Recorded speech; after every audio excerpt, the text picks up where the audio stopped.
Байгаль орчны нөлөөлөх байдлын үнэлгээ хийн гэдэг бол их том асуудал. Монгол орн бол ертөс уур амьсгалтай далаагаас аслагдмал Төв Азийн хураа өндөрлөгт оршдог юм онцлогтой. Цөлжилт бол одоо өдөр бүр хоошоо одоо Сибирь тал руугаа явж байгаа. Одоо ямар сандал ингээд уул овоодыг одоо хашиж эхэлсэн шүү дээ. Манай Алтан овоо ганг нуурыг бол одоо хашаалсан. Өвөр Монголд л одоо уул овоогоо хашаалдаг юм байна гэж бодсон.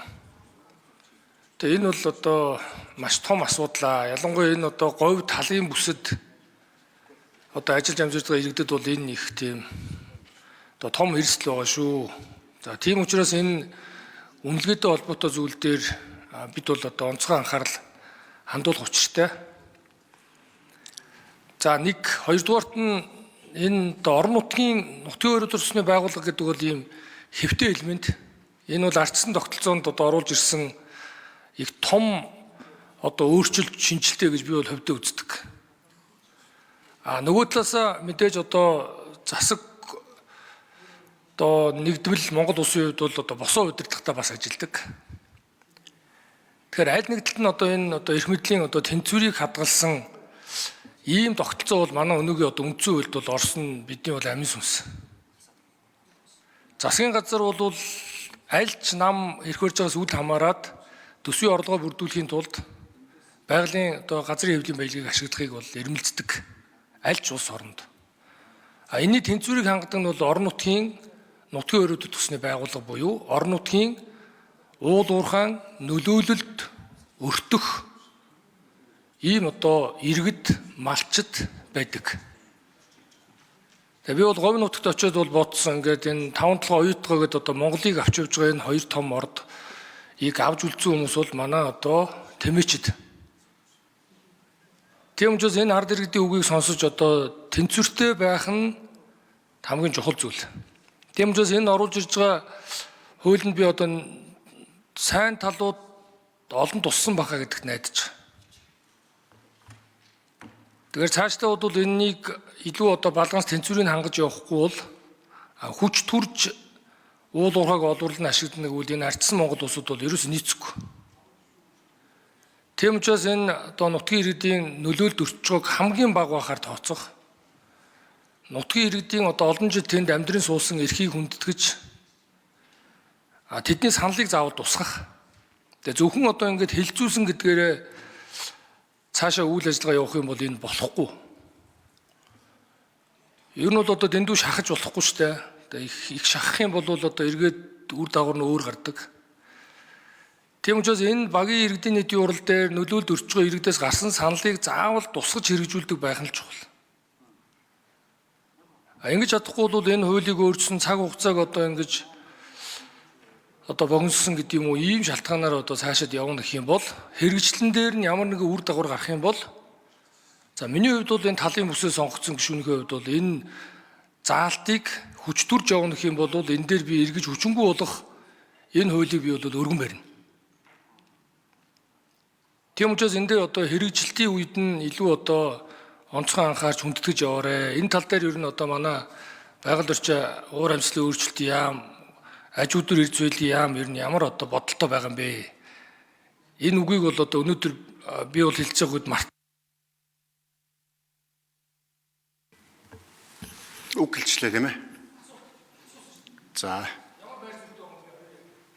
За байгаль орчин аялал жуулчлалын яам ажлыг их хариулъя. Яамны байр суурь сайд нь байвлуулан зүв байгаа нэг сайд байхгүй.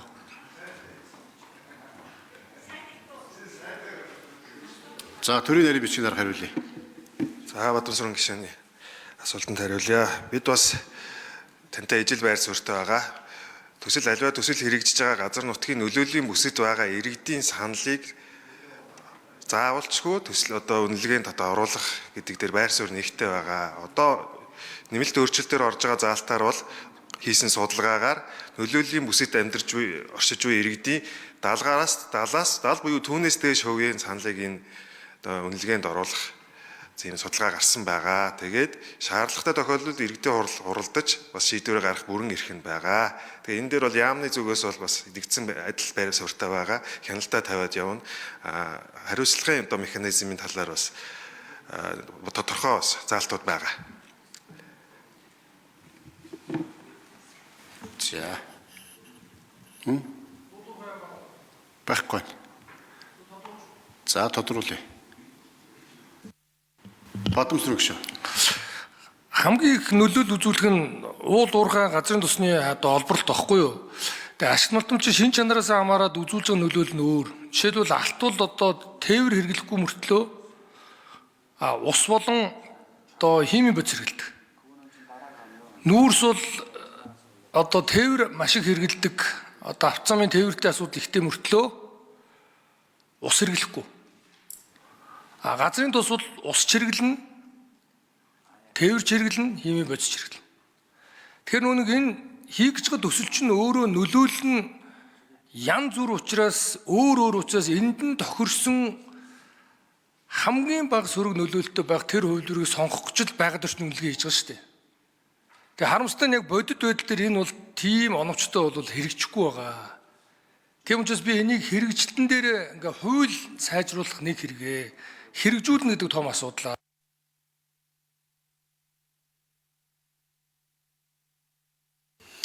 Оюн гишүүн хариулчих. Уул уурхай яам бас ямар байр суурьтайгаа бид цаашд юу анхаарах хэрэгтэй. Бадамсрын гишүүнээс ирж байгаа асуудал нэлээ чухал анхаарах хэрэгтэй. Иргэдийн анхаарал тавьдаг асуудал.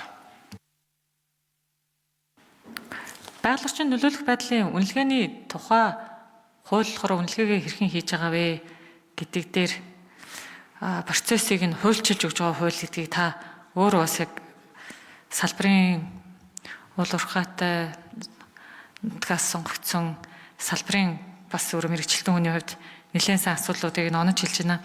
Хамгийн гол нь хэрэгжилтэн дээр нь анхаарах хэрэгтэй юм лээ. Одоо энэ хуулийн төсөл дээр болохоор байгаль орчин нийгмийн үнэлгээг хийдэг болёо гэд бол нэг алхам агчиж байгаа. Тэр нийгмийн үнэлгээг хийхдээ тэгвэл яг яаж хийх юм бэ гэдэг дээрээ чинь журам гараа явах хэрэгтэй болчихж байгаа.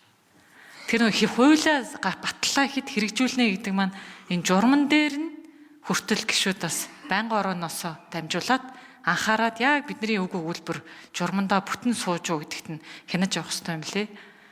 Тэгээ энэ дээр анхаарч ажиллах чиглэлүүдийг энэ